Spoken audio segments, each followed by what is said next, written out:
Hello, everybody. Welcome back to Moto in Depth. Today we have the Thunder Valley 2023 Thunder Valley recap, thoughts, reactions, all that good stuff. We're going to be talking about 2023 Thunder Valley round 20 of this championship, I think, of the Super Motocross Championship. I think that sounds right. Anyways, let's hop right into it. Remember, these videos are great for when you're listening, or just put it on in the background while you're doing chores, while you're unloading the dish, well, whatever it is, while you're cleaning. It doesn't matter. Just put these on in the background. Not a whole lot's happening on your screen. Anyway, so let's hop right into it. I'm gonna probably do something about my hair. This gets so annoying every time. Now we have a headband that matches our shirt. Let's go. Let's hop right into it here. Talking about Hunter Lawrence. First things first, he's won all the overalls so far this season. He went 2-1 in this last race here. So definitely crazy what he's doing already in the season, much like his brother Jet. He's just putting himself in the right situations time and time again. He always starts in that top 7 to 5 area. Always has the capability, technical aspect to get around guys like Haiden Deegan, guys that just give up or give them fights. So Hunter Lawrence has dealt with the front of the pack really well this season, and I'm super impressed with him and his whole gimmick right now, his whole technique, the way he goes into these races and everything, and the way that he starts, the way he carries himself, the way that he's riding is just all so good right now. And I can't wait to see him kind of build on that, if you will. Super good. He's got a lot more to improve on. I pretty much think it's him and Justin Cooper and Joe Shimoda are like the three fastest ones out there right now. It's just all negated on starts. Levi Kitchen was really fast and good in that second moto, but also predictions episode about to go crazy. Every Friday you guys see a predictions episode, and I finally got one right, so we'll look at those when we get there. But just talking about kind of the upper echelon guys that kind of gets capped off by Hunter, who consistently has put himself in the right spot this season. He went 2-1, like I mentioned, and it's just got a lot of. I think that he's just got a lot of good stuff headed in his way right now. I think that he's off to a great start in the season.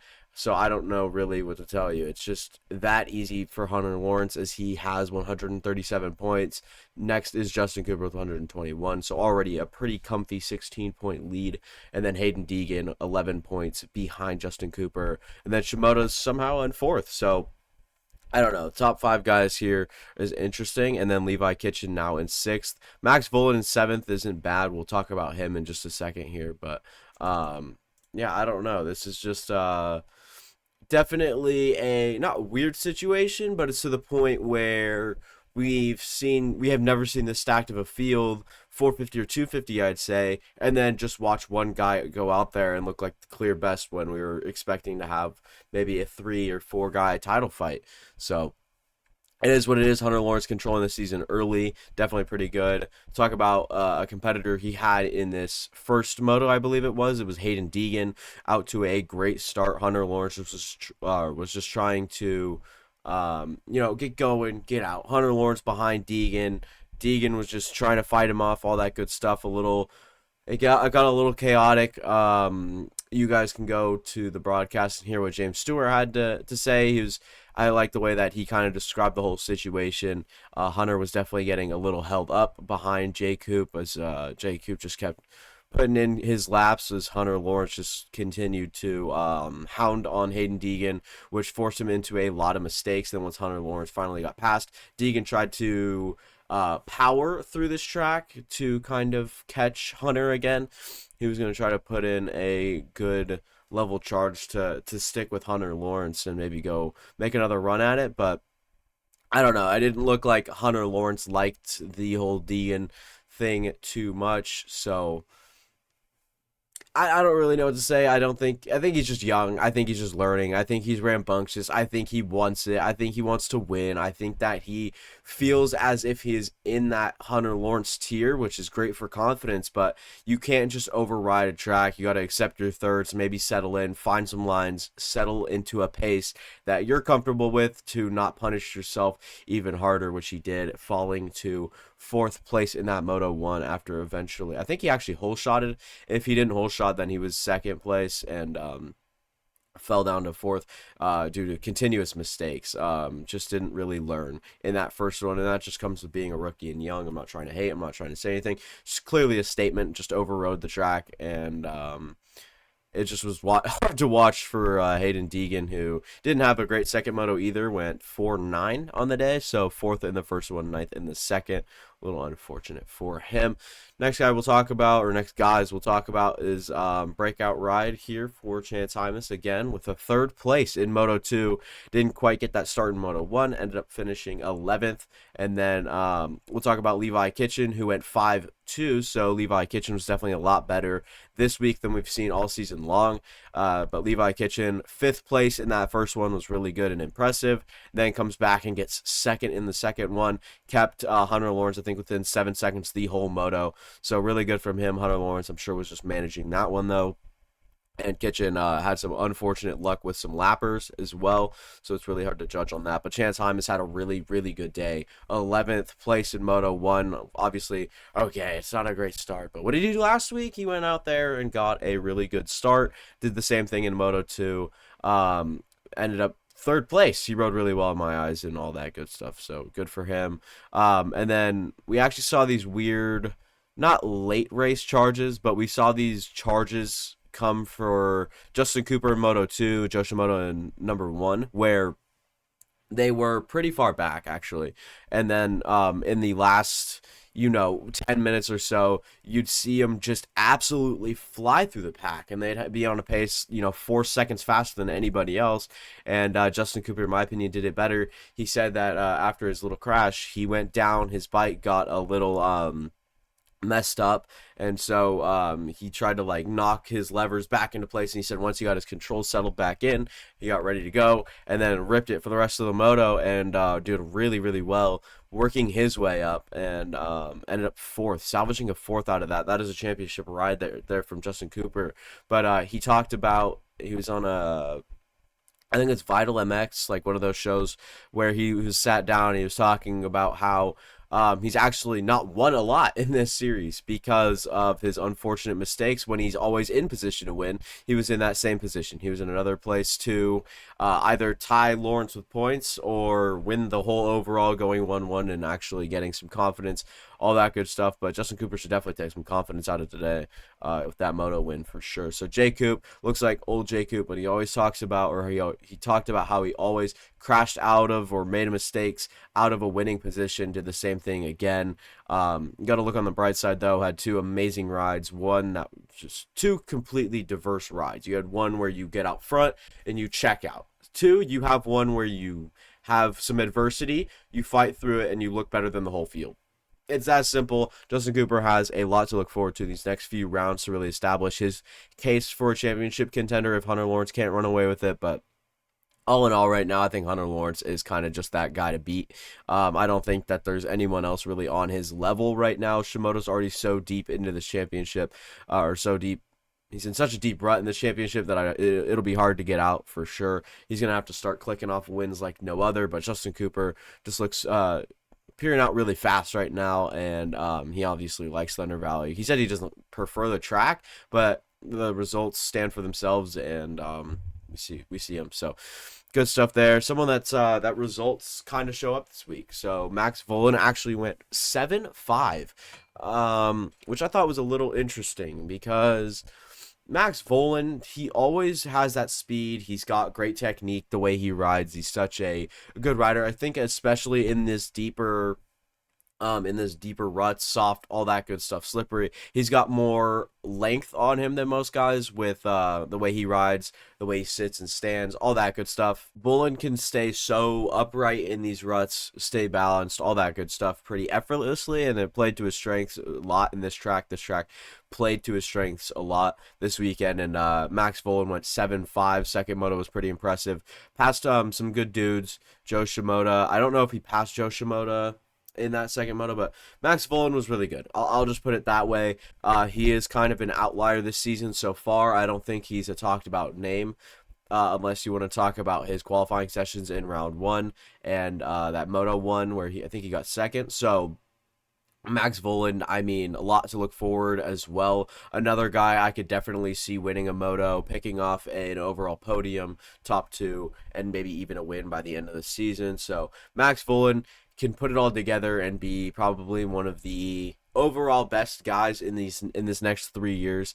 For sure, I think Bullen's kind of in that conversation in motocross. We'll see how he kind of transitions over to Supercross next season.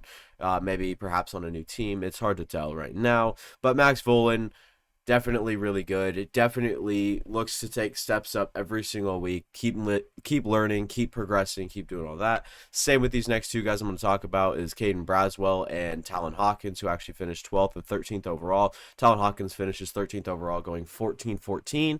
14 in Moto 1 and 14 in Moto 2. Caden Braswell finishes 12th overall, going 12-12. So those two were very consistent in their spots, and Talon Hawkins got close to that top 10 goal he was looking for at the beginning of the season. We had a big first corner pileup crash that took Jet Reynolds out, Guillaume Ferris out, Tom Vial out after a horrid Moto 1 as well. So not great either. So he kind of had a chance to move up a little bit. And he did. Talon Hawkins moved up to 13th overall, where he's typically been finishing, I don't know, probably 15th, 16th, 17th, somewhere in there. Caden Braswell, same thing. We finally saw him get two good, consistently okay starts. And he was actually up pretty early in that Moto 1, if I remember correctly. Moto 2, he kind of stayed around the same spot, all funneled back to 12th. And yeah. Good stuff from those two as they continue to develop. Just someone or two people I kind of wanted to headline, as I'm kind of rooting for those two. Talon Hawkins has got a lot of, I don't want to say he's got a lot of promise, but he's got a lot to do, and I think that one day he can achieve that 10 or that top 10 goal, and then eventually become a top 10 guy if stays with behind a factory supported team. If not, I'm going to say it's probably going to be a tough road to get there, but no doubt in the kid, really good rider. Should be fun to watch him progress as his career moves on as well. Let's move to the 450 talk. Hi, freaking Masterpool. I don't know what to tell you about that kid, but man, oh my, he is super, super good. I really don't know where it came from, but James Stewart was talking about how nimble and different a privateer bike is compared to the factory bikes, as they have to be so held tight and all that good stuff when you're going at such speeds. Obviously not needed for privateers. So those bikes definitely had a little chance at it. We saw Derek Drake, Grant Harlan, Marshall Welton, Freddie Noren, all with standout performances. If you want to mention Garrett Marchbanks in there as a privateer effort, I guess you can. But Masterpool definitely took these boys to school. Almost was incredible as a week all around, but unfortunately got passed late in that last heat, or in that last moto, by Dylan Ferrandis. But man, oh my, he was on his way to a day and a half.